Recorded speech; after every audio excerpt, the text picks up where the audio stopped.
এই যে রাতে বৃষ্টি হচ্ছে, এই বৃষ্টি মেঘের উপর থেকে দেখে মনে হবে ঝর্ণার মতো ঝরে যাচ্ছে। যেখানে মেঘের সবচেয়ে উপরের স্তর, মেঘের উপরে একেবারে ফ্লোরে, সেখান থেকে দেখলে মনে হবে যে পুরো ঝর্ণার মতো পৃথিবীতে বৃষ্টিগুলো পড়ছে। সেখান থেকে যদি হেলিকপ্টার কিংবা প্লেন নিয়ে দেখা যায়, পুরো বৃষ্টিগুলোকে এরকম মনে হবে যে বৃষ্টিগুলো পৃথিবীতে নিচে পড়ছে। এটা হচ্ছে এমন একটা স্থান, এমন একটা জোন। মেঘ যদি 20,000 ফিট উপরে থাকে,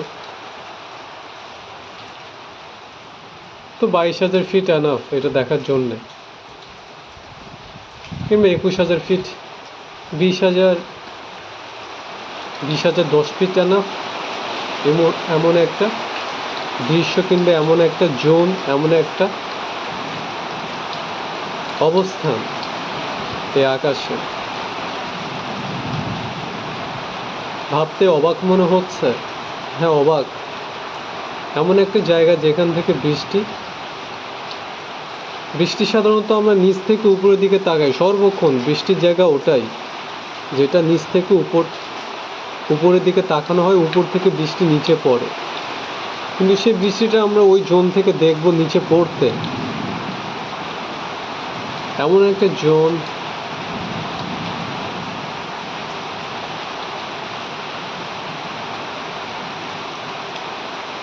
সেটা হচ্ছে সেই জোন। সেখান থেকে অবশ্য বৃষ্টি পড়তে দেখা গেল বিজলিগুলো কিন্তু উপরে উঠবে। সেই জায়গা থেকে দেখলেও বিজলিগুলো যেমন এখানে আসছে, বিজলিগুলো ওখান থেকে উপরে উঠবে। একই বিজলির কাজটা দুই দিকে একই হবে, শুধু বৃষ্টির কাজটা নিচে পড়বে, বৃষ্টির অবস্থানটা নিচের দিকে, বাট বিজলিটা ঠিকই উপরের দিকে অগ্রসর হবে। বিজলি যেখান থেকে উৎপত্তি হয় তার চারিদিকে একইভাবে বিস্তার করে, সর্বদিকে।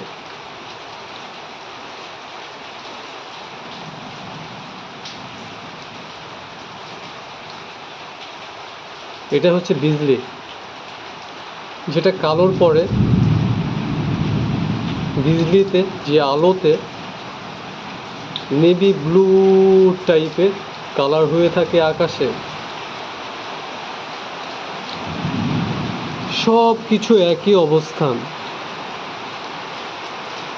জায়গা, সিচুয়েশন সব একই, শুধু লাইটের পরিবর্তন। শুধু লাইটটাই সব পরিবর্তন করে, বাকি সব একই। একই স্থান, একই সিচুয়েশন, একই অবস্থান।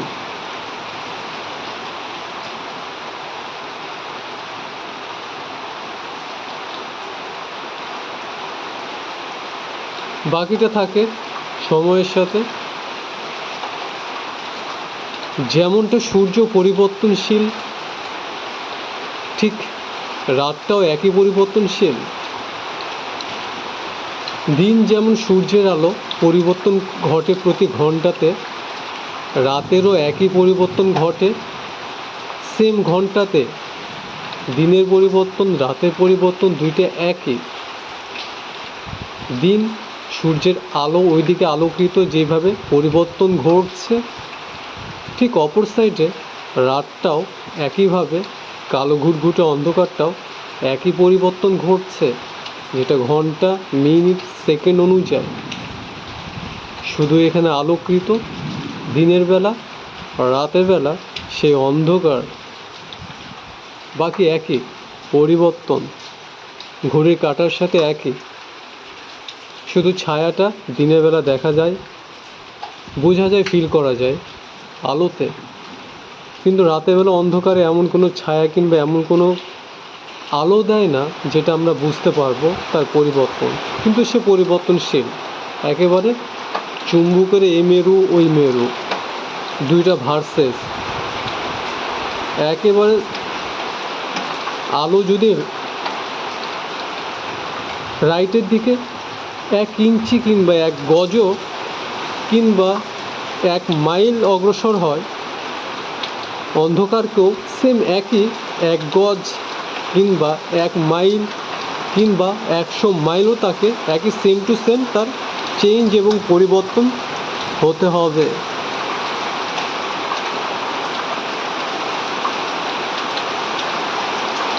দুটো একই, কিন্তু আমরা সেটা রাতের বেলা বুঝতে পারি না। রাতকে শুধু একটা সময় বুঝতে পারি, যেটা ভোর হওয়ার সময়। যখন ভোর হয়, সূর্যের আলো আসে, তখনই বুঝতে পারি। আর চাঁদের পরিবর্তনটা বুঝতে পারি, চাঁদ কোথায় যাচ্ছে। আর বাকি একটাও বুঝতে পারি না। নক্ষত্রগুলো তো পরিবর্তন হলেও বোঝা যায় না, না হলেও কোনো পরিবর্তন বুঝতে পারি না। শুধু চাঁদের পরিবর্তনটা আমরা বুঝতে পারি অনলি।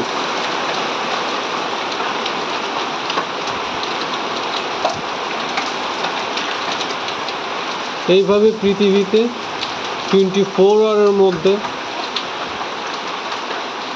আলো পরিবর্তন ঘটছে এবং অন্ধকারও একইভাবে একই গতিতে একইভাবে তার পরিবর্তন ঘটে যাচ্ছে সর্বনিয়ত, সর্বক্ষেত্রে।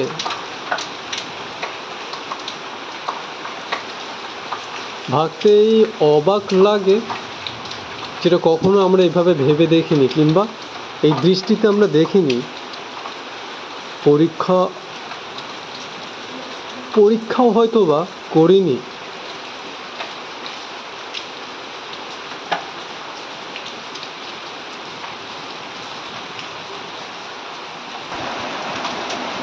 এখানে ভালোভাবে খেয়াল করলে দেখা যায় যে কোনো এক জায়গাতে দাঁড়ালে আমাদের চোখের সামনে যদি কোনো ছায়া থাকে, আমরা যদি নড়ি, সেখানে ছায়াও নড়াচড়া করে। আমরা যতদূর নড়ব, ছায়াও সেখানে ততদূর নড়বে। ঠিক সূর্যের আলো আর রাতের অবস্থানটা ঠিক একই রকম।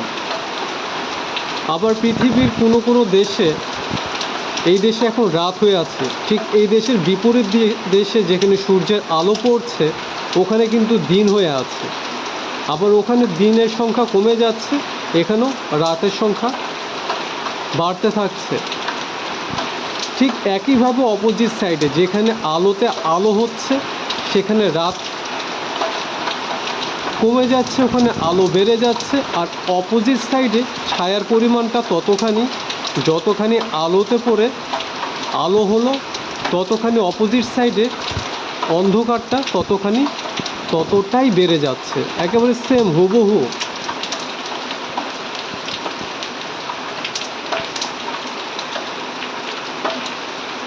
এইভাবে যেভাবে সূর্যের আলো পরিবর্তন ঘটে, ঠিক একই রকমভাবে রাতের পরিবর্তন ঘটে।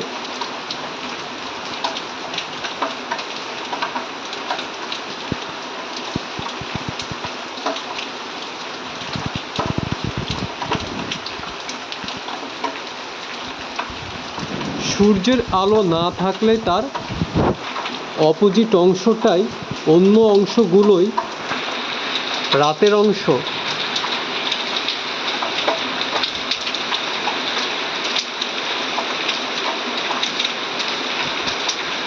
এটা আমাদের পৃথিবীকে কেন্দ্র করে দুই সাইডে নির্ভর করে থাকে। পৃথিবী মাঝখানে কেন্দ্রে এবং তার অপর সাইডে এবং তার অপোজিট সাইডে।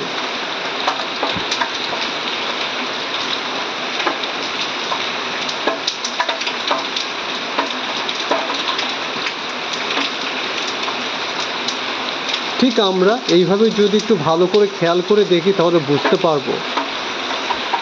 যেমন এখানে বিজলি চমকাচ্ছে, আলোটা পড়ছে, সেখানে আলোকৃত হয়ে আছে।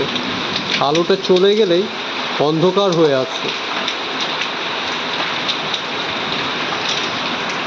ঠিক এইরকমভাবে ওইদিকে অন্ধকার, আর আমাদের দেশে এইখানে দক্ষিণ এশিয়াতে অন্ধকার হয়ে আছে।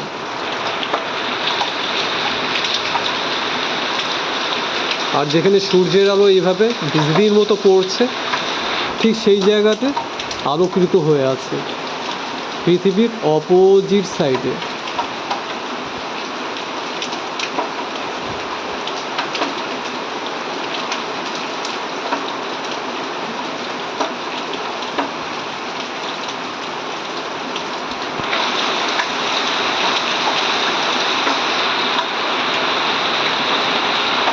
এইভাবে প্রতিনিয়ত